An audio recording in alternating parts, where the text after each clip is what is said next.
Wait, the show is 45 minutes long? Like, if I were going to, that is the most ironic thing I've ever heard. That is so funny. Hi everyone, Crafty Crime here, and welcome to my channel. I am a criminologist. Can I call myself that yet?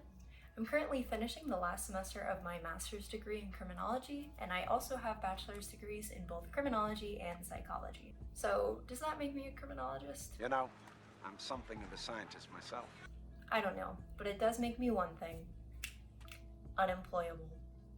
Anyways, unlike the vast majority of Americans in recent years, I strongly dislike consuming crime media. True crime, crime dramas, crime podcasts, crime dramas about crime podcasts. There's too much of it, and I don't like any of it. This is partially because, it's my job, so I would prefer not to combine my entertainment with my work. But it's also because it all sucks, because it is horribly inaccurate.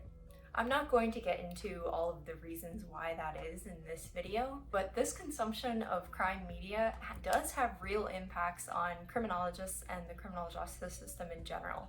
The main one of these impacts being the CSI effect.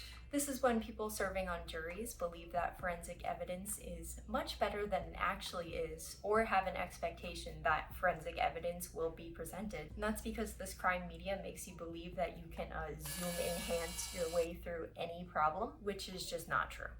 Anyways, as you might have guessed, the term CSI effect comes from a certain show.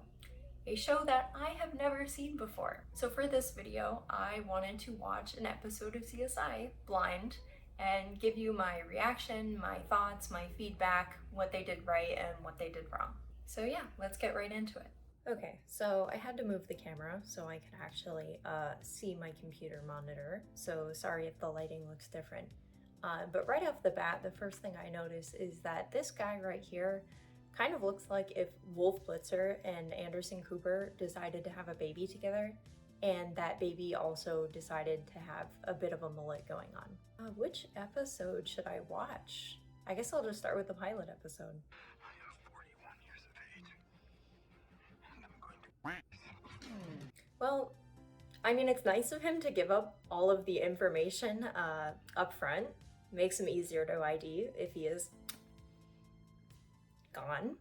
Sleeping bag, easy cleanup, bathtub to catch the bullet, open window so the stench alerts the neighbors. Okay. Can't say I've ever heard of any of those tactics before, but I guess that all kind of makes sense. I don't think you would need to open a window so your smell would alert the neighbors, considering that you already left a voicemail for your entire family that you were offing yourself. So that seems like a bit of maybe too much forward thinking. I don't know who would think about that in that situation. Like if I were going to, I don't think I would have the wherewithal to open a window first. This guy's been dead 7 days. Ugh, 7 days? Okay, wait. So if he opened the window so the neighbors can smell him, it would not take 7 days for the smell of decomposing corpse to waft out the window over to your neighbors. So that's a little sus. We may have a...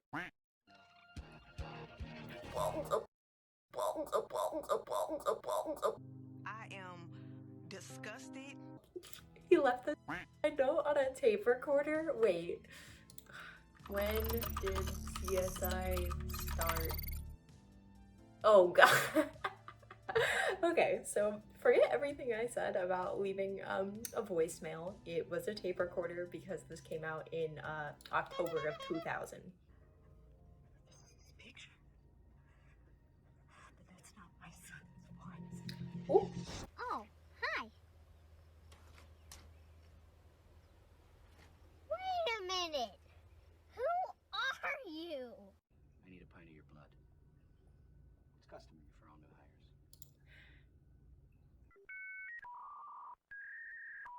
Key to being a lucid crime scene investigator was to reserve judgment until the evidence vindicates or eliminates assumption. she's spitting facts right there for sure.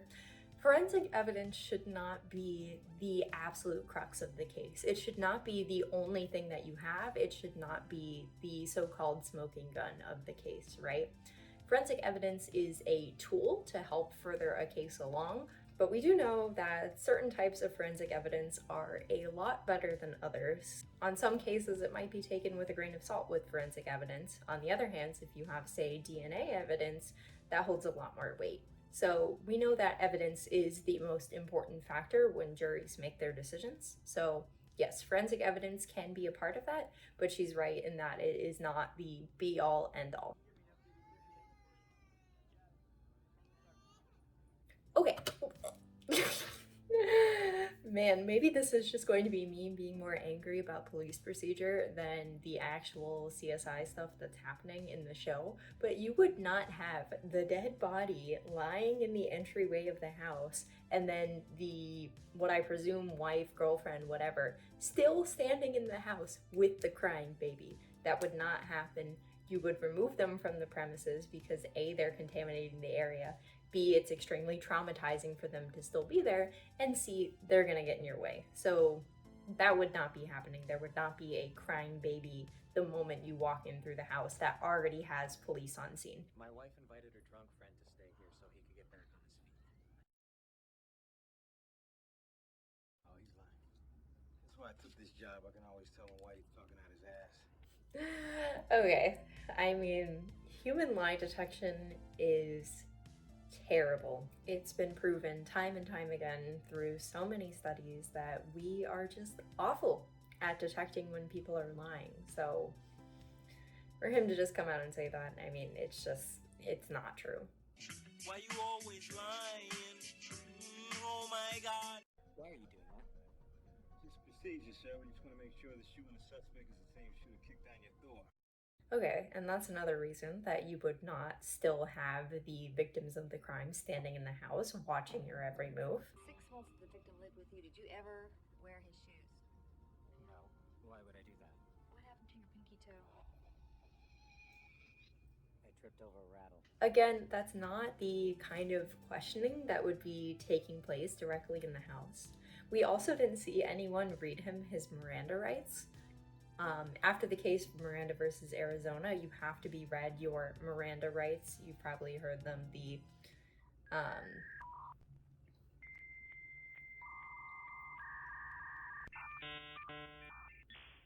Anything you say can and will be used against you in a court of law. You have the right to an attorney. You have the right to stay silent, etc., etc. So before you ask anyone any incriminating questions, you have to quote-unquote Mirandize them, right?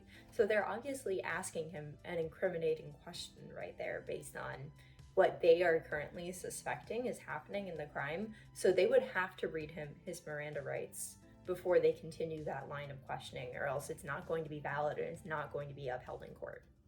Dust for prints, check the videotape, take lots of fun photos. I'll be back in about an hour to pick you up. He's dropping her off at this crime scene like she's being dropped off for school. I do not think that she would be processing this crime scene alone.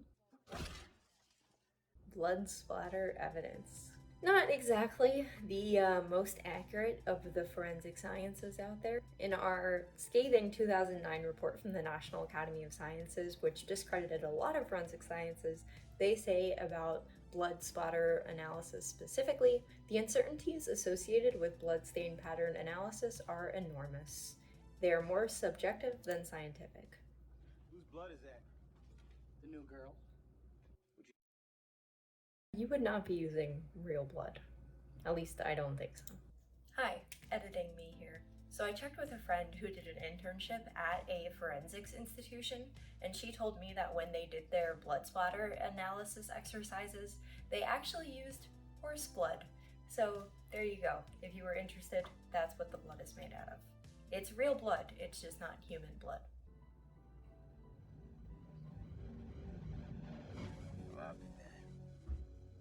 You're really gonna see that in there without like a magnifying glass or anything? That was a zoom enhance moment.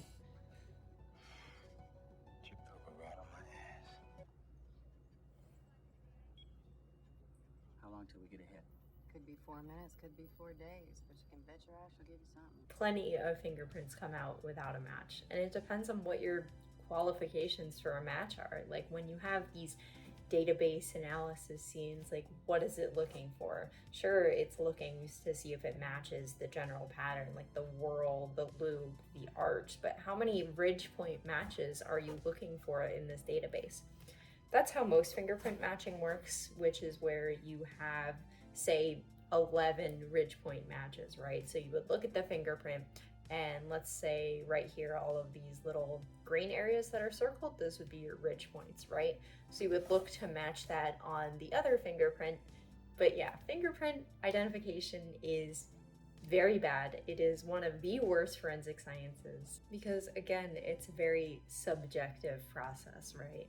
One of the most prevalent examples of this faulty fingerprint evidence is the 2004 Madrid train bombing, where Brandon Mayfield was wrongfully detained after his fingerprints matched that of allegedly, the Madrid train bomber, and he wasn't even in the country at the time that it happened. So there you can definitely be pretty inaccurate even if you have more than 10 ridge point matches. The FBI described the fingerprint as 100% verified.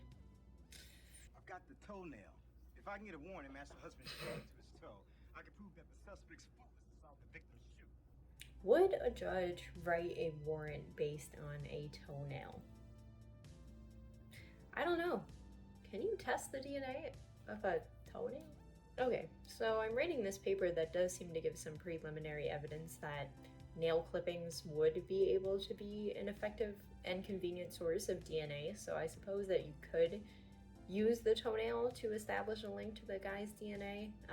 This article came out in 2015 though. I don't know what was the case in the 2000s, but overall I do think that would be kind of a hard case to establish.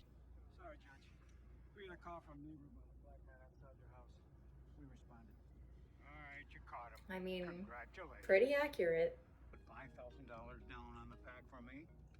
I'll give you a blank warrant. My own hand for the mold. These are your prints. You need oil to make a print.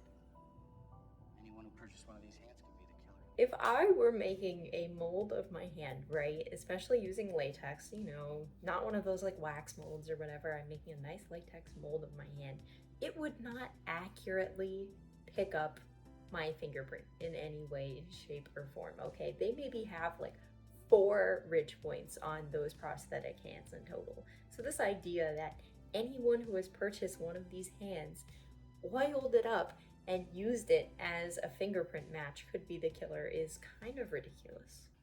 There's no room for subjectivity in this department, Warwick. That is the most ironic thing I've ever heard. That is so funny. We handle each case objectively without presupposition, regardless of race, color, creed, or bubblegum.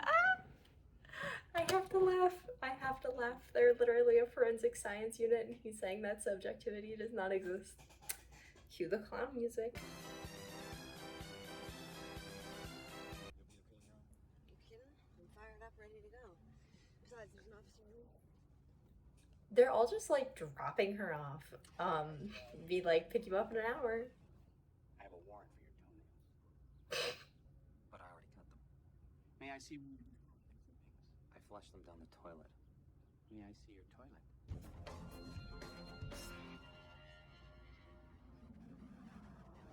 Watch it be the wife's toenails. I can match the nail in the sneaker to the suspect's clippings.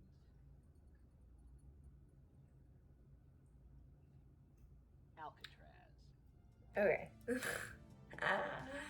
I think the chances of finding the exact same toenail half that was in the shoe as to the one on the floor would not only be just extremely unrealistic, that's also not necessarily like your smoking gun here. It would probably make more sense to process the toenail for DNA. Weren't you supposed to be shadowing Holly?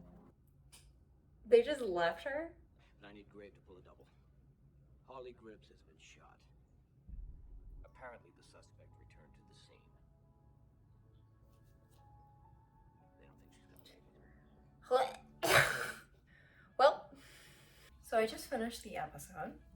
I gotta say, it was not as bad as I was expecting it to be. Of all of the forensic evidence that was presented in this episode, blood splatter analysis and fingerprint analysis are definitely closer to the bottom in terms of accurate forensic evidence. I do admit I am kind of intrigued. Like, obviously she's gonna make it from the bullet wound, but like, what if she didn't? That would be so iconic if they just like killed off the person we think is gonna be their main character in the first episode. Like, that'd be some genius right there. Anyways, it was kind of hard for me to form thoughts while I was watching it, at least like smart scientific thoughts, so I'm sure I'll butt in with more evidence on the editing side of things. You know, I'm something of a scientist myself. And I'm thinking about making it a series and doing more shows, so let me know in the comments if you enjoyed it. Like and subscribe, or whatever it is that people ask you to do on here. And I will see you all again, maybe, someday, or not. Who knows? Bye.